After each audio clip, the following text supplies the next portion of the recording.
Good morning student, class third, subject Hindi, lesson two. Today topic है राजकुमार सिद्धार्थ। आज अपन second lesson Rajkumar Siddhartha की कहानी पढ़ेंगे। ओके, सारे बच्चे अपनी बुक ओपन करो, सेकंड लेसन निकालो। देखो, स्टोरी है एक राजकुमार सिद्धार्थ की। देखो, मैं आपको एक स्टोरी बताना चाहती हूँ। राजकुमार सिद्धार्थ है उसकी कहानी। देखो, बहुत समय पहले की बात है, मतलब बहुत पुरानी, मतलब पहले की बात है। कपिल वस्तु के कपिल वस्तु के राज उद्यान में एक राजकुमार टहल रहा था। टहल का मतलब घूम रहा था। उसका नाम सिद्धार्थ था। उस राजकुमार का नाम क्या था? सिद्धार्थ। अभी वह छोटा था परंतु बहुत समझदार था। कौन था छोटा? सिद्धार्थ। और समझदार भी कौन था? सिद्धार्थ। वह बाग में टहल रहा था, लेकिन उसका नाम था सिद्धार्थ। वह छोटा था लेकिन बहुत समझदार था। सिद्धार्थ प्रतिदिन उद्यान में आकर प्रकृति का आनंद लेता था। प्रकृति का मतलब उद्यान यानी बगीचा। उद्यान का मतलब क्या होता है? बगीचा। बगीचे में आकर प्रकृति का आनंद लेता था, मतलब पेड़ पौधों में वहाँ घूमते थे बगीचे में, अगर प्रकृति वातावरण उसका आनंद लेता था। प्रकृति की निराली सुंदरता, निराली का मतलब अनोखी सुंदरता, हरे भरे पेड़, रंग बिरंगे फूल देखकर राजकुमार सिद्धार्थ खुश हो जाता था। तब बगीचे में आता था, वहाँ देखता हरे भरे पेड़ देखता था, रंग बिरंगे फूल देखता था। उन्हें देखकर राजकुमार सिद्धार्थ खुश हो जाता था और सोचता था, आहा, भगवान ने प्रकृति को कितना सुंदर बनाया है। और ये सोचता था कि भगवान ने प्रकृति को कितना सुंदर बनाया है।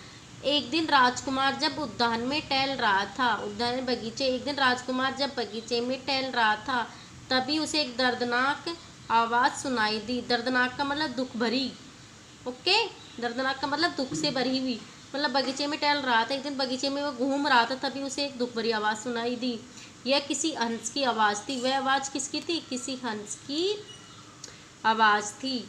राजकुमार सिद्धार्थ दौड़ा दौड़ा उसी जगह पर गया। राजकुमार सिद्धार्थ जिस जगह से उसको आवाज़ आ रही थी, उसी जगह वह दौड़कर उस जगह पहुंच गया जहाँ से आवाज़ आई थी। जहाँ से आवाज़ आ रही थी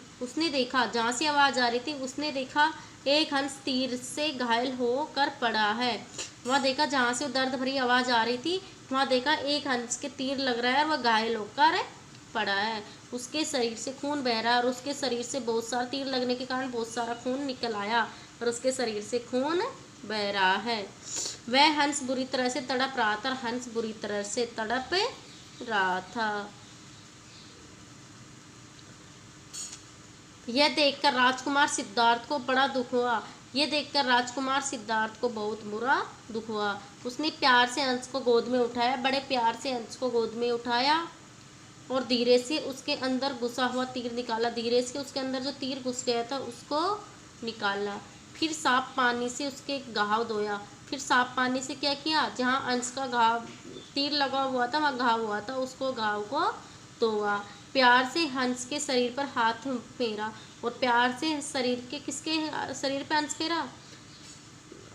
प्यार से हंस के शरीर पर हाथ फेरा। उसने बड़े प्यार से हंस के शरीर पर हाथ फेरा। हंस की आंखों में राजकुमार सिद्धार्थ के लिए गहरा प्यार था। हंस की आंखों में भी क्या था?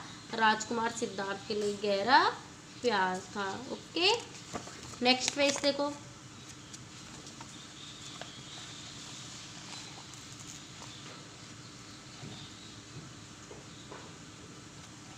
राजकुमार सिद्धार्थ मर्रम पट्टी के लिए हंस को राजमहल में ले जाने लगा। उसको मतलब दवा, उसके पट्टी बांधने के लिए जो अपने राजमहल में ले जाने लगा।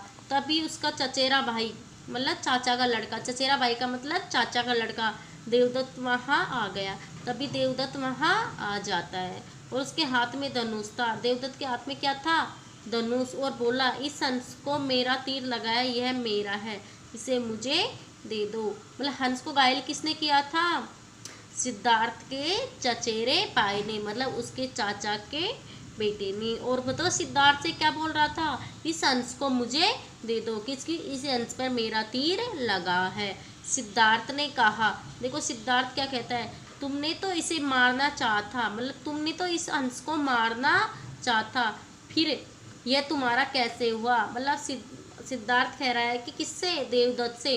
भाई तुम तो हंस को मारना ही चाह रहे थे, लेकिन ये तुम्हारा कैसा हुआ? क्योंकि बचाया किसने था? सिद्धार्थ ने। तो सिद्धार्थ क्या कहता है, भाई तुम देवदत्त से, तुम तो इसको मारना चाह रहे थे, तो तुम्हारा कैसा हुआ? देवदत्त बोला, लेकिन शिकार पर उसी का हक होता है। लेकिन शिकारी का पर मतलब जो शिकार करता है उसी का हक होता है, लेकिन शिकार पर उसी का हक तो होता है जो उसका शिकार करता है। मतलब किसका पक्षियों पे शिकार करता है? जिसका ही हक होता है।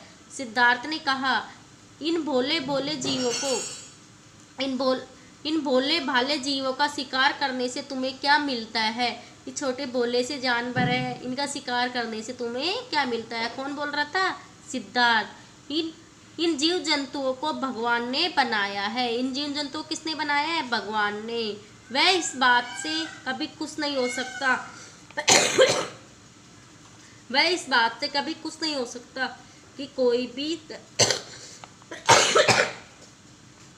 भी इन्हें बिना बात के मारे। कौन कुछ नहीं हो सकता? भगवान, जो बिना किसी कारण इन जीव जंतुओं को मारे। भोले भाले जीव जंतु है, इन्हें बिना किसी कारण मारे। भगवान इस बात से कभी कुछ नहीं हो सकता। ठीक है, मैं राज दरबार में तुम्हारी शिकायत करूंगा। कौन कह रहा है? देवदत्त। किससे कह रहा है? सिद्धार्थ से। मैं राज दरबार में तुम्हारी शिकायत करूंगा, कहकर देवदत्त गुस्से में पैर पटकता हुआ चला गया। गुस्से में होके चले गया।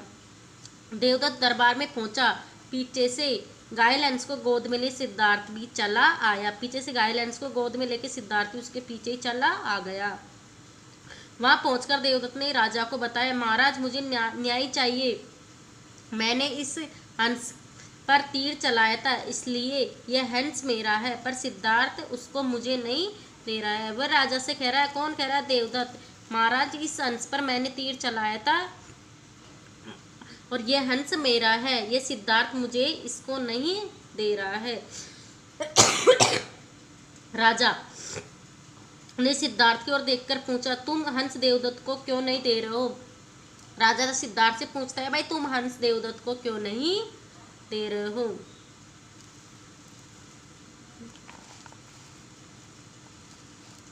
सिद्धार्थ बोला, देवदत्त ने इसे मारना चाहा। देवदत्त क्या कर रहा था? इस हंस को मारना चाह रहा था, जबकि मैंने इसे बचाया है। जबकि मैंने तो इस हंस को बचाया, तो फिर यह हंस देवदत्त को कैसे दे दूं?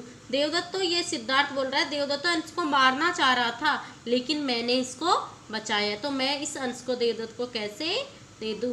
वह इसे अगर मैंने इसको दे भी दिया तो यह इसे मार देगा। यह सुनकर राजा थोड़ी देर के लिए सोच में पड़ गए। ये बात सुनने के बाद सिद्धार्थ की राजा थोड़ी देर सोच में पड़ गए। फिर बोले, मारने वाले से बचाने वाले का हक अधिक होता है। फिर राजा कहते हैं, मारने वाले से बचाने वाले का हक अधिक होता है, इसलिए यह हंस सिद्धार्थ के पास ही रहेगा। इसलिए क्या कह रहा है कि यह हंस किसके पास रहेगा? सिद्धार्थ के पास ही रहेगा।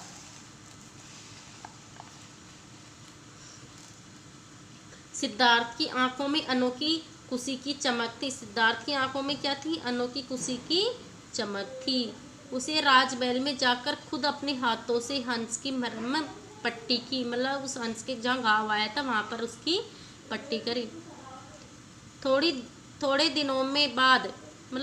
कुछ दिनों बाद हंस फिर से उड़ने लग गया और हंस फिर से वापस उड़ने लग गया। वह उड़कर कभी राजमहल की छत पे जा बैठता, कभी दूर पेड़ों पर, लेकिन थोड़ी देर में वह लौटकर फिर सिद्धार्थ के पास आ जाता। हंस उड़ने तो लग गया, पर कभी राजमहल की छत पे बैठ जाता और कभी पेड़ पर, लेकिन वह वापस नहीं जाता था। वापस किसके पास आ जाता था लौटकर? सिद्धार्थ के पास।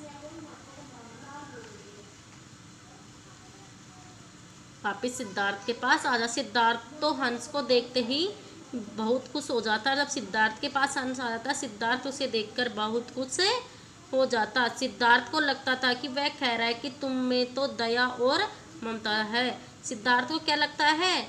भाई हंस कह रहा है कि तुम में तो दया और ममता है, भगवान ऐसे ही लोगों को पसंद करते हैं। जो